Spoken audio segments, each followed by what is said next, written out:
Mark సువార్త 11వ అధ్యాయంలో మనం చూస్తే యేసుక్రీస్తు వారు యెరూషలేం ప్రాంతానికి వెళ్తున్నారు.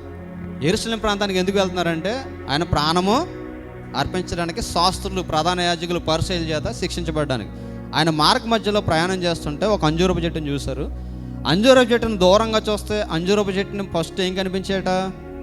ఫ్రూట్స్ అనుకున్నాడు ఆయన. దగ్గరికి వెళ్ళి చూసేసరికి అంజూరపు పండు నుంచి ఏం కనిపించాయి? ఆకులు కనిపించాయి.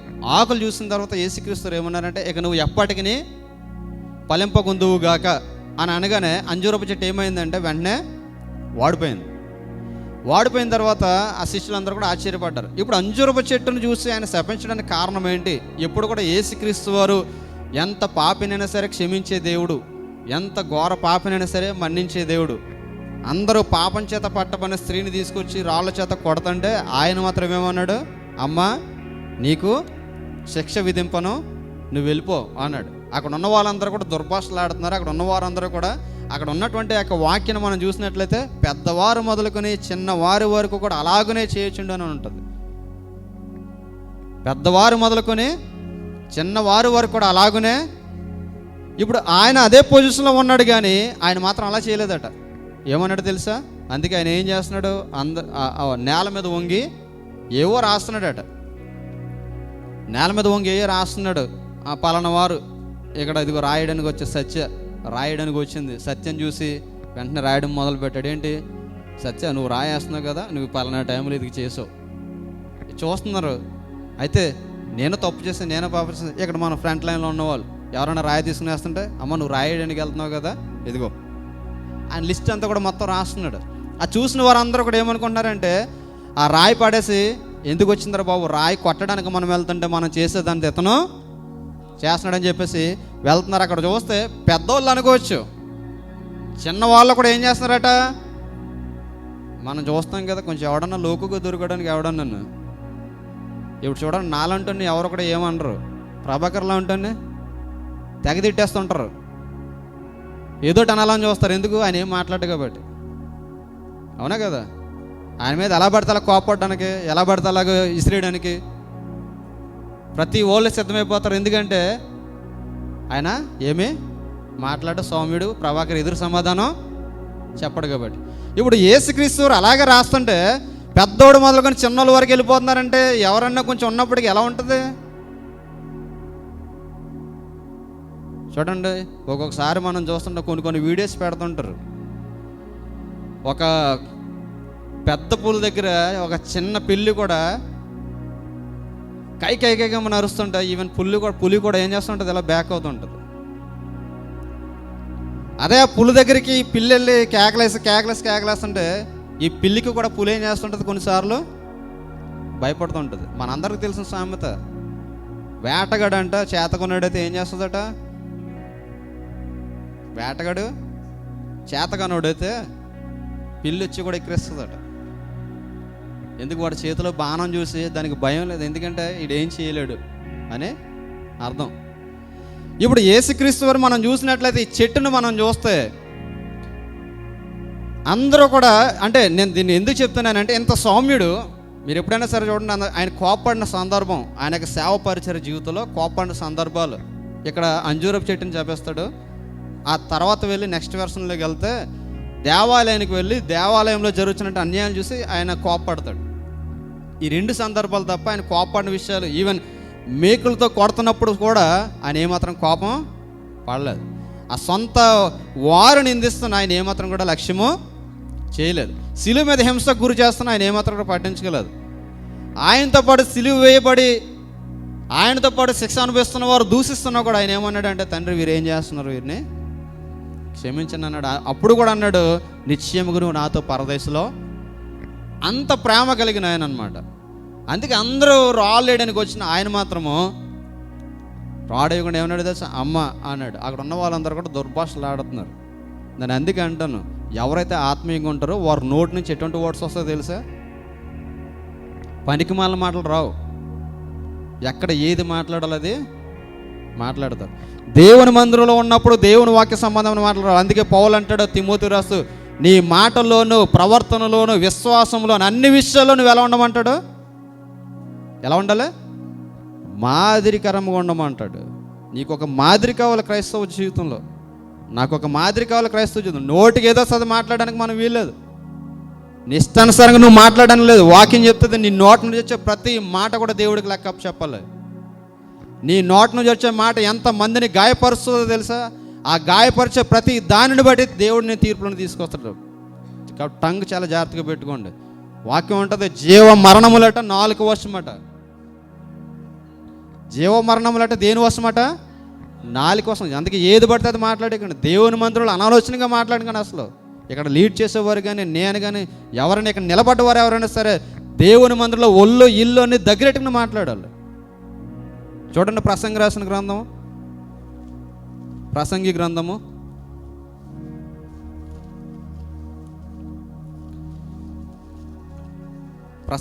5వ అధ్యాయము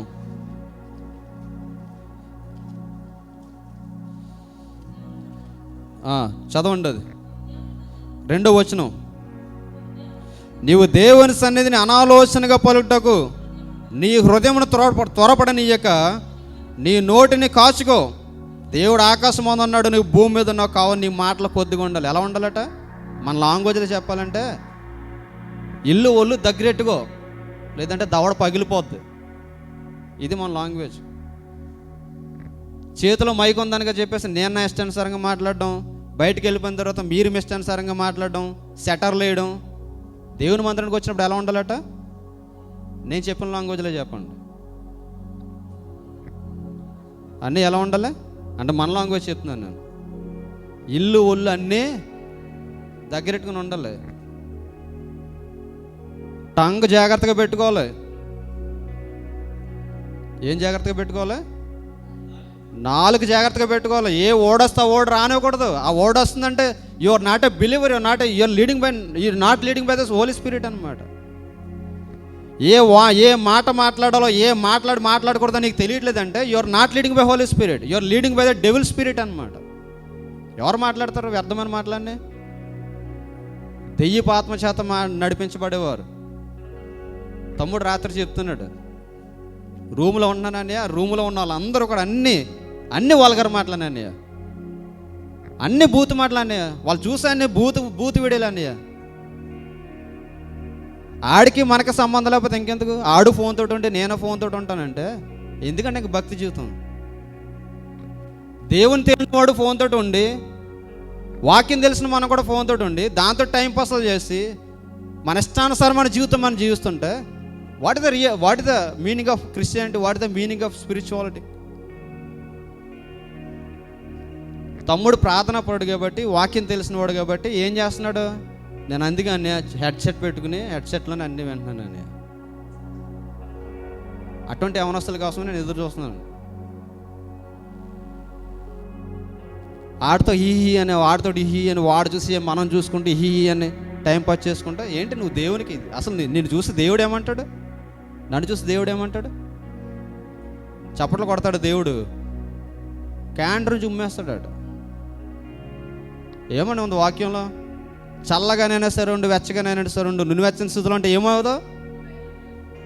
ఐదరు వదిలే, దీన్ని వదిలే, లేదంటే దీన్ని వదిలే. దాన్ని పట్టుకుంటాను, దీన్ని పట్టుకుంటానంటే నువ్వు ఎక్కడ ఉండవు తెలుసా? దేవుని యొక్క సముఖంలో ఉండవు అన్నమాట. లోకంలో ఉన్నవారికి మనకు ఒక ప్రత్యేకత అవసరం. లోక సంబంధంగా వెచ్చలుడిగా తిరిగేవారు. మళ్ళీ తమ్ముడు అన్నాడు, వాళ్ళందరూ కూడా ప్రార్థనకి వెళ్తారని. ఎక్కడికి వెళ్తారట? అందరూ చర్చికి వెళ్తారు, అందరూ ప్రార్థన చేస్తారు. మళ్ళీ నన్ను రమ్మంటారా ప్రార్థనకి? నేను మా ప్రార్థన రమ్మంటే నువ్వు మా ప్రార్థన రా అంటారట. అంటే ఎవరిలో లోపం? అది లీడ్ చేసే వాళ్ళ లోపం. నేను ఎప్పుడో 4 years బ్యాక్ చెప్పాను మాస్టర్కి, మీ చేతుల్లో బైబిల్ ఉండాలని. బైబిల్ ఆయన యూజ్ చేయడు. ఆయన యూజ్ చేసినా యూజ్ చేయకపోయినా బైబిల్ ఏంటిది? మనకి రికగ్నిషన్. ఇది ఫస్ట్ ఫాలో అవుతున్నాం మనం. We have to be follow అనమాట. ఆయన ఫ్రంట్ లైన్లో కూర్చున్నాడు ఆయన, నేను ఉన్నాను, నాకేం సంబంధం లేదు. వాక్యం దగ్గర అందరూ వాక్యమే. We have to follow the first prioritise rule అనమాట. దేవుని వాక్యం అనేది మనకు చాలా శ్రేష్టమైంది. మన చేతులు ఏం చేయాలంటే మనం ఇప్పుడు దేవుని యొక్క వాక్యాన్ని మనం వర్ణించాలి. ఇక్కడ మనం చూసినట్లయితే అందరూ కూడా ఇంత సౌమ్యంగా ఉండడానికి ఎందుకు అంత కోపం వచ్చిందంటే, ఆయన దేని చూసాడట? దూరం నుంచి చెట్టు చూసాడట. చెట్టు చూస్తే ఆ చెట్టులో ఏం కనిపించలేదు? కాయలు కనిపించలేదు, కాయల్లో నాకులు కనిపించాయి. చాలా మనకి లైఫ్లో మనం చూస్తే అంజూరపు చెట్టు equal to as a human life. ఒక మనకి వ్యక్తిగత జీవితం, ఒక విశ్వాస యొక్క జీవితాన్ని మనం పరిశీలన చేసినప్పుడు దూరం నుంచి మనం చాలా బాగా కనిపించవచ్చు. దూరం నుంచి మన లైఫ్ చాలా మందికి చాలా అట్రాక్టివ్గా కనిపించవచ్చు. క్రీస్తు గాని మన దగ్గరకు వచ్చాడంటే మన భోగతం అంతా కూడా బయటపడిపోద్ది. దేవునికి స్తోత్రం కలిగి ఉంది. అందుకే పౌలు అంటాడు, ఆయన అంధకార సంబంధమైన ప్రతి రహస్యాన్ని కూడా ఏం చేస్తాడు తెలుసా? ఏం చేస్తాడట? బయలుపరుస్తాడు. మాకు ఇంటర్నేషనల్ బుక్ ఫేర్ అవుతుంది, నేను మీకు చెప్పాను, ఈరోజు లాస్ట్ డే. అది దానికి చాలా ఫెమిలియర్స్ వస్తుంటారు అనమాట. ఈరోజు ఈ జీసీసీకి టాప్ మోస్ట్ ప్లేయర్ వస్తున్నాడు, ఫుట్బాల్ ప్లేయర్ వస్తున్నాడు ఈరోజు. అయితే మొన్న జరిగింది ఏంటంటే, ఆ థర్డ్ డే జరిగింది ఏంటంటే, ఒక బుక్ మిస్ అయిందట. ఒక బుక్ మిస్ అయితే ఆ తర్వాత రియలైజ్ అయ్యారు బుక్. మా ఆపరేషన్ మేనేజర్ వచ్చి నాతో చెప్తున్నాడు అనమాట. అంటే అన్నీ మా కోఆర్డినేషన్ ఉంటుంది, ఒక సిస్టమేటిక్గా ఉంటుంది కాబట్టి ఈ యొక్క ఆపరేషన్ మేనేజర్ వచ్చి చెప్తున్నది ఏంటంటే, ఈ బుక్ మిస్ అయిందని చెప్తే నేను అడిగిన స్టోరీ ఏంటి అసలు ఏం జరిగిందంటే, బుక్ మిస్ అయిన తర్వాత రిలీజ్ అయ్యారు. సో బుక్ మిస్ అయిందని వచ్చి మా దగ్గరకు వచ్చి మాకు కంప్లైంట్ చేశారు. యాక్చువల్లీ అక్కడ మన రెస్పాన్సిబిలిటీ కాదు, ఎందుకంటే అది వాళ్ళ రెస్పాన్సిబిలిటీ. వాళ్ళ స్టోర్లో పోయింది కాబట్టి వాళ్ళ రెస్పాన్సిబిలిటీ. అది మన దగ్గర పోతే మనం పట్టించుకుంటాం, కానీ అది వాళ్ళ దగ్గర పోయింది. సో వాళ్ళ responsibility, you are the responsible అని చెప్పాం. అయినప్పటికీ మన సీసీటీవీ సర్వైవల్లో చూసినప్పుడు అక్కడ ఆ టైంలో వాళ్ళు చెప్పిన టైంకి, మిస్ అయిన టైంకి మేమంతా కూడా చెక్ చేస్తే ఇదిగో ఈ పర్సన్ కనిపించాడని చెప్పేసి ఆ ఫోటో చూపించి వెంటనే ఆ ఫోటో జరిగేది ఏంటంటే, బుక్ ఫేర్ అంటే అది డైరెక్ట్ చెప్పాను కదా, హిస్ హైనెస్ అనమాట. మొత్తం అంతా కూడా వాళ్ళ కోఆర్డినేషన్లో ఉంటుంది. అంటే దుబాయ్ షార్జా రోలర్ చేతులు ఉంటుంది అనమాట. దాని యొక్క కీ అన్నీ కూడా దుబాయ్ షార్జా రోలర్ చేతులు ఉంటాయి. ఇప్పుడు మనం చూస్తే ఆ ఫోటో చూపించిన తర్వాత ఆ ఫోటోని అక్కడ ఉన్నట్టు సిఐడిస్కి ఫార్వర్డ్ చేశారట. ఎందుకు అంత బుక్ కోసం ఏముందంటే, ఆ బుక్ ఎంత తెలుసా? నేను షాక్ అయిన అనమాట. 400,000 ఏఈడి అన్నాడు. 4 లక్షల ధరమ్స్ అట ఒక బుక్ ప్రైస్. ఈ 4 లక్షల ధరమ్స్ బుక్ మిస్ అయిపోతే, ఈ 4 లక్షల ధరమ్స్ బుక్స్ మిస్ అయిపోయిందని చెప్పేసి ఎప్పుడైతే ఈ యొక్క సిఐడిస్ పంపించారో, వెంటనే సిఐడిస్ చేసింది ఏంటంటే మొత్తం ఎయిర్పోర్ట్ అన్నిటికీ మొత్తం పిక్చర్తో సహా పంపించేశారు. ఎందుకంటే సీసీటీవీ కెమెరాలో ఆ పిక్చర్ తీశారు, వెంటనే స్ప్రెడ్ చేశారు, వెంటనే వెళ్తున్నారు. ఇతను నెక్స్ట్ డే నైట్ అక్కడ ఫ్లైట్ పట్టుకుని వెళ్తుంటే ఆ ఫ్లైట్లో పిక్చర్ చూసి పట్టుకుని వెనక్కి తీసుకొచ్చారు. ఈ స్టోరీ అంత ఎందుకు చెప్తుందో తెలుసా? ఎందుకు పిక్చర్ పట్టుకున్నారో? అక్కడ ఒక వ్యక్తి చేస్తున్న దాన్ని అంతా కూడా ఎవరు క్యాప్చర్ చేస్తున్నారు? సీసీటీవీ కెమెరా క్యాప్చర్ చేస్తుంది. సో ఆల్రెడీ అక్కడ రికార్డ్ అయింది. సో వెంటనే వాళ్ళు పట్టుకోగలిగారు. ఎవరైనా సరే, మీరు ఎలా ఫీల్ అయినా నాకు పర్లేదు, మీరైనా నేనైనా ఎవరమైనా సరే యేసుక్రీస్తు దగ్గర వచ్చామనుకోండి, మన life same like as a CCTV camera అనమాట. అర్థమవుతుందా మీకు? రోజు లేచిన దగ్గర నుంచి ఉదయం నుంచి సాయంత్రం వరకు నువ్వేం చేస్తున్నావో, నీ ఎంత భక్తి జీవితం కలిగి ఉన్నావో, ఎంత ప్రార్థనా జీవితం కలిగి ఉన్నావో, అవన్నీ కూడా ఎవరు చూస్తారో తెలుసా? ఆయన దగ్గర ఇంకా ప్రూఫ్స్ ఏమి అక్కర్లేదు. అర్థమవుతుందా మీకు? సినిమా వేసి చూపెడతాడు అనమాట మనకి. అయ్య బాబా నాకు సంబంధం లేదండి అంటే ఆయన ఒప్పుకునేవాడు కాదు. డైరెక్ట్ పిక్చర్ వేస్తే చూపెడతాడు ఆయన. నువ్వు ఎవరితోనో, నువ్వేం చేస్తున్నావు, మనమేం చేస్తున్నాం, ఆయన కన్నులకు రహస్యమైనది ఏది కూడా లేదంటాడు పౌలు. దేవునికి స్తోత్రం కలుగును. చాలాసార్లు మనం అనుకుంటూ ఉంటాం దేవుడు తెంగరోడు అనుకుంటాం. మనం తెంగరోళ్ళం. దేవుడు ఎప్పుడు జ్ఞానవంతుడు. అందుకే అంటాడు, ఆహా ఆయన బుద్ధి జ్ఞానులు ఎంతో అగమ్యములు అంటాడు, వాటిని వివరించిన అసఖ్యం అంటాడు పౌలు భక్తుడు. అంటే ఆయనకి ఎంత విజన్ లేకపోతే, ఆయన ఎంత జ్ఞాని కాకపోతే, ఎంత యూనివర్స్ని ఒక మాట చేత కలగజేసి ఎంత సిస్టమ్ని క్రియేట్ చేస్తాడు ఆయన. సూర్యుడికి భూమి ఎంత దూరంలో ఉండాలో అంత దూరం పెడతాడు. చంద్రుడికి సూర్యుడు ఎంత దూరంలో ఉండాలో అంత దూరంలో పెట్టి అంత సిస్టమ్ అని క్రియేట్ చేశాడంటే పౌలు భక్తుడు అదే అంటాడు. రోమిలకు రాసిన పత్రికలు, హెబ్రీయులకు రాసిన పత్రికలు అంటాడు పౌలు భక్తుడు తన జ్ఞాన వివేచన చేత మాట్లాడుతూ అంటాడు,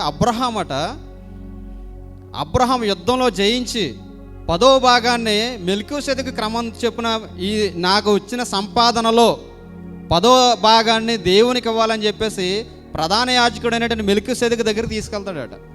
ఎవరు?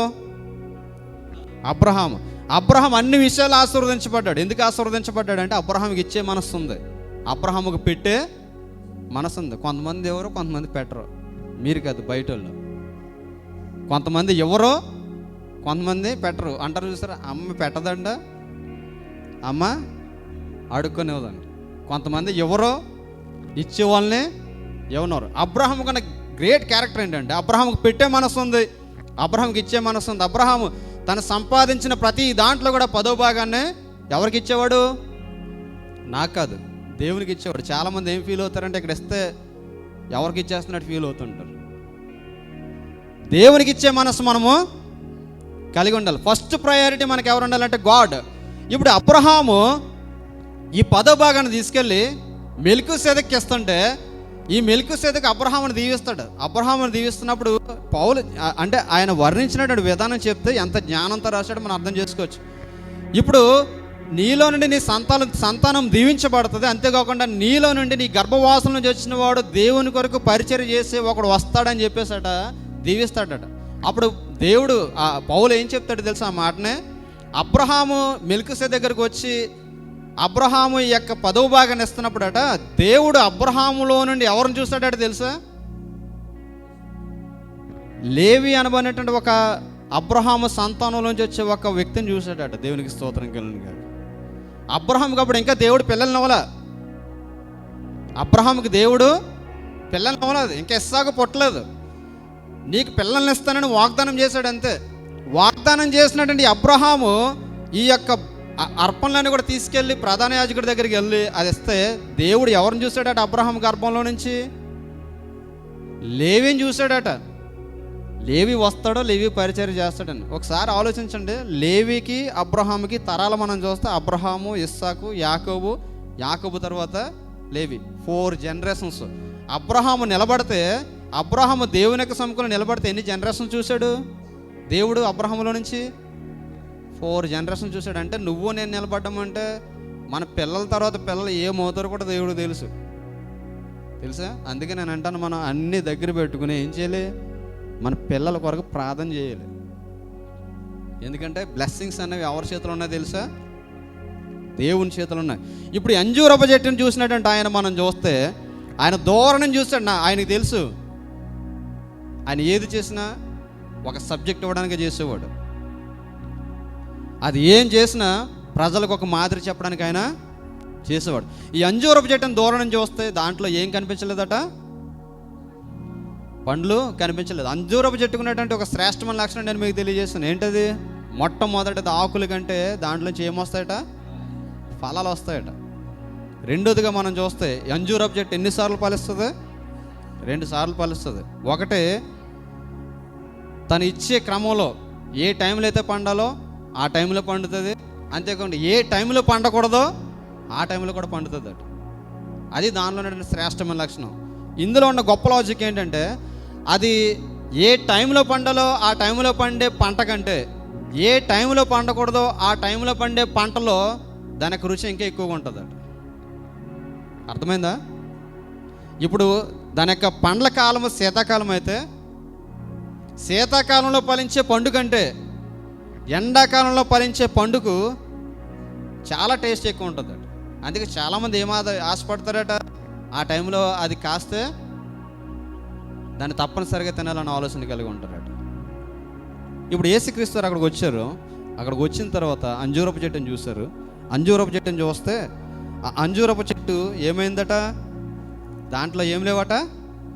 ఫలాలు లేవు. ఆయన దాని మీద ఏమైనా దొరికినేమో అని వచ్చాను. దాని ఎద్దకు వచ్చి చూడగా ఆకులు తప్ప మరేమీ కనబడలేదు. ఏలనగా అది అంజూరపు పండ్ల కాలము కాదు. అదే చెప్పాను నేను. అంజూరపు పండ్ల కాలము కాకపోయినా అంజూరపు చెట్టు ఏం చేస్తుంది? ఫలిస్తుందట, కాయలను ఇస్తుందట. కానీ ఈ చెట్టు ఏమి ఇవ్వలేదు, కాయలను ఇవ్వలేదు. వెంటనే ఆయన అన్నాడు, యాలి అనగా అంజూర పండ్ల కాలము కాదు, ఇక మీదట ఎన్నటికి నీ పండ్లు ఎవరును తినకుందురుగాక అని చెప్పాను. చదవండి.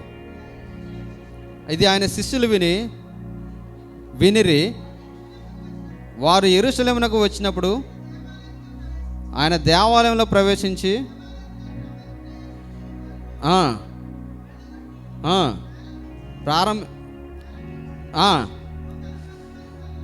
బల్లలను పడద్రోసి దేవాలయం గుండా 20వ వచనం చదువుదాం. ప్రొద్దున వారు ఆ అంజూరపు చెట్టు వేళ్ళు మొదలుకొని ఎండి ఎండుట చూచిరి. అప్పుడు పేతురు ఆ సంగతి జ్ఞాపకమునకు తెచ్చుకొని, ఈయన ఎప్పుడైతే అన్నాడో వారు ఎప్పుడు వెళ్ళరు? మరునాడు వారు బేతనీకి వెలుచుండగా. మరునాడు అంటే ఈ రోజు కాకుండా నెక్స్ట్ డే. మరునాడు అంటే ఈ రోజు కాకుండా రేపు మార్నింగ్ వెళ్తున్నారు. వెళ్తూ ఆయన చెప్పేసి వచ్చాడు. యెరూషలేముకి వెళ్ళారు. ఆ ప్రాంతానికి వెళ్ళి సేమ్ అదే ప్రాంతం కూడా మరలా తిరిగి వస్తున్నారు. తిరిగి వచ్చేసరికి అంజూరపు చెట్టు ఏమైందట? పూర్తిగా ఎండిపోయింది. పూర్తిగా దేంతో ఎండిపోయిందట? వేళ్ళు మొదలుకొని ఎండి ఉండట చూచారు. వేళ్ళు మొదలుకొని అంతా కూడా ఎండిపోయిందట. అప్పటి వరకు కూడా ఎలా ఉంది? చాలా పచ్చగా ఉన్నటువంటి చెట్టు. ఈ చెట్టు యొక్క పరిస్థితి ఏమైపోయిందంటే వేళ్ళు మొదలుకొని మొత్తం అంతా కూడా ఎండిపోయింది. అప్పుడు శిష్యులు చూసి ఆశ్చర్యపోతున్నారు, ఏంటి శపించిన ఎలాగ అయిపోయిందని చెప్పేసి అందరూ ఆయన చూసి ఆశ్చర్యపడుతున్నారు అనమాట. ఇక్కడ మనం చూసినట్లయితే ఈ అంజూరపు చెట్టులను చూసి మనం ఏం నేర్చుకోవాలి? ఎందుకు ఆ అంజూరపు చెట్టునైనా శపించాల్సినటువంటి పరిస్థితులు వచ్చాయి? ఎందుకు ఈ అంజూరపు చెట్టును మరి ఎంత శ్రేష్టమైన దానికి ఉన్నటువంటి ఈ యొక్క చెట్టును ఆయన ఎలా చేశాడని మనం చూసినట్లయితే ఆయన ఒకటే కోరుకునేది, ఆయన ఈ యొక్క అంజూరపు చెట్టు గురించి కాదు, కానీ అక్కడ మనం చూస్తే ఆయన యెరూషలేము అనబడిన పట్టణానికి ఒక సాదృశ్యంగా ఈ చెట్టుని గురించి చెప్పినట్టుగా, లేదంటే ఈ చెట్టు స్థానంలో ఒక ఆత్మీయ స్థితిలో ఉన్నటువంటి మన లైఫ్ని పెట్టుకుంటే యేసుక్రీస్తు వారు మనల్ని చూస్తే మనలో ఏం కనిపిస్తున్నాయి? ఆకులు కనిపిస్తున్నాయా, లేదంటే ఫలాలు కనిపిస్తున్నాయా?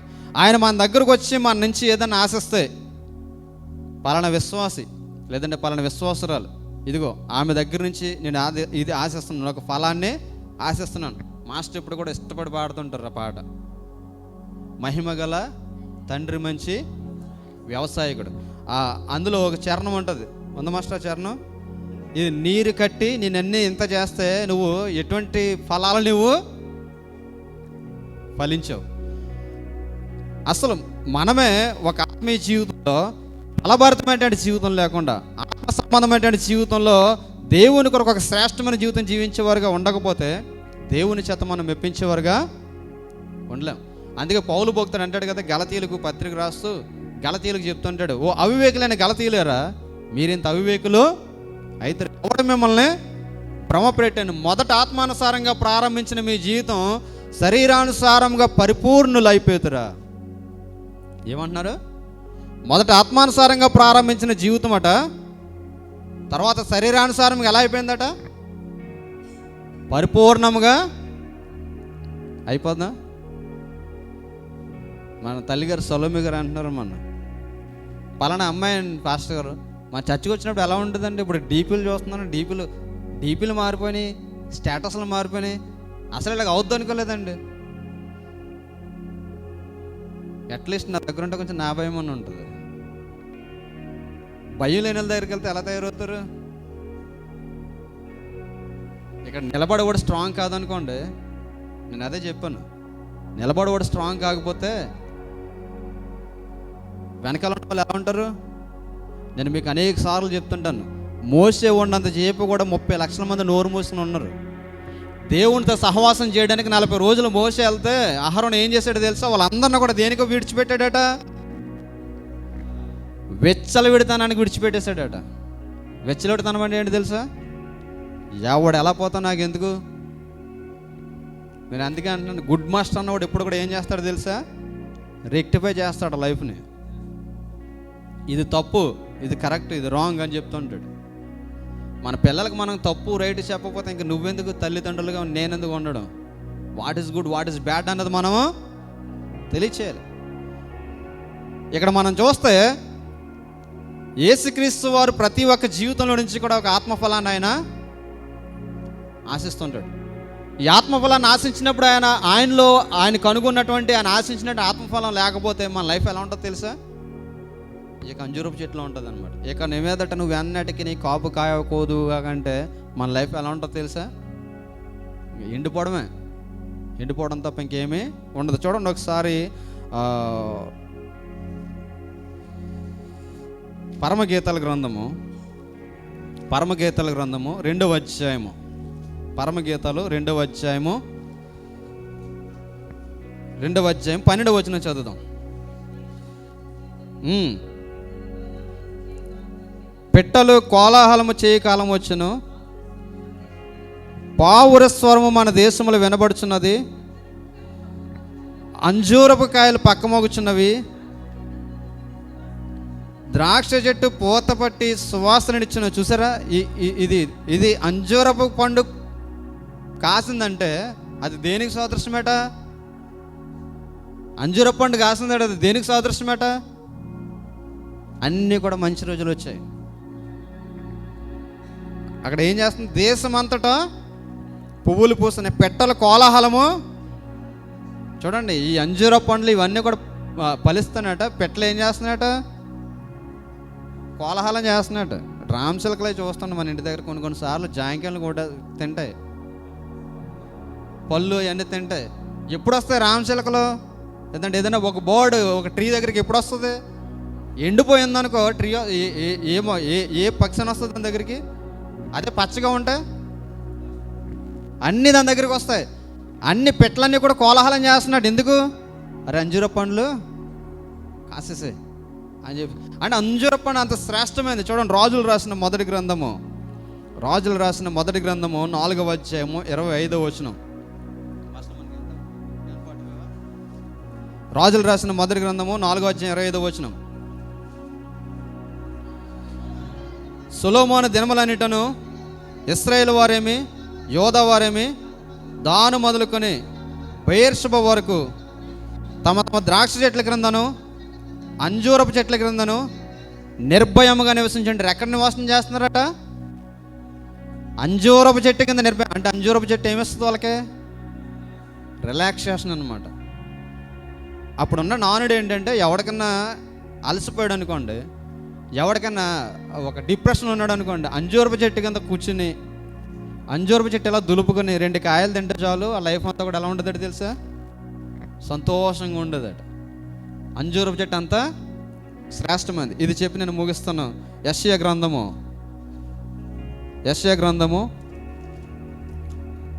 38వ అధ్యాయము.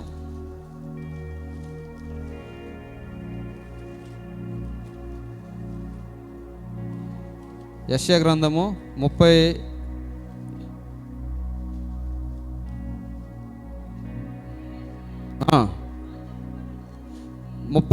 ఎన్నో అధ్యాయం అది?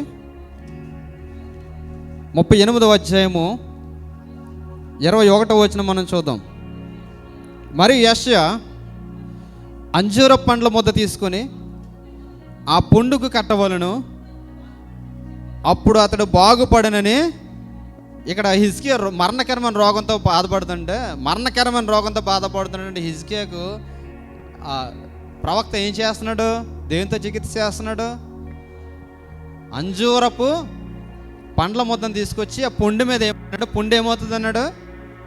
బాగుపడుతుంది అన్నాడు. అంటే అంజూరపు చెట్టు, అంజూరపు పండు దేనికిలో యూజ్ చేస్తున్నారు? అప్పుడు మెడిసిన్లో యూజ్ చేస్తున్నారు. అంటే అంజూరపు పండు ఎలా యూజ్ అవుతుందంటే మెడిసిన్లో యూజ్ అవుతుంది. ఆ రోజుల్లో ఎవరికైనా పిల్లలు పుట్టట్లేదంటే ఏమన్నారట తెలుసా? డాక్టర్ దగ్గరికి వెళ్ళి పిల్లలు పుట్టడానికి మందు వాడనేవారు కాదట. అంజూరప్పులు బాగా తిని పిల్లలు బాగా పుడతారనేవారు. పొటాషియం ఇవన్నీ కూడా, సల్ఫేట్ ఇవన్నీ కూడా అందులో అంజూర పండులో శ్రేష్టంగా ఉంటాడు. అందుకే ఇంగ్లీష్లో ఏం చేస్తారో తెలుసా? ఒక 2 ఫ్రూట్స్ తింటే చాలు, అది చాలా హై లెవెల్ ఎనర్జీ. ఎంత శ్రేష్టమైన లక్షణాలు కలిగిన ఈ చెట్టు చూస్తే, ఎంతమందికి ఉపయోగకరమైన ఈ చెట్టును మనం చూస్తే ఎలా ఉంది? పనికొచ్చే రీతిగా ఉందా? పనికి మాలిన చెట్టుకు ఉందా? పనికి మాలిన చెట్టు. ఈ యొక్క మధ్యాహ్న కాల సమయంలో, ఉదయకాల సమయంలో నీవు నేను ఎలా ఉన్నాం, ఎలా దేవుని కొరకు వాడగలుగుతున్నాం, మనం పరిశీలన చేసుకుందాం. అందరూ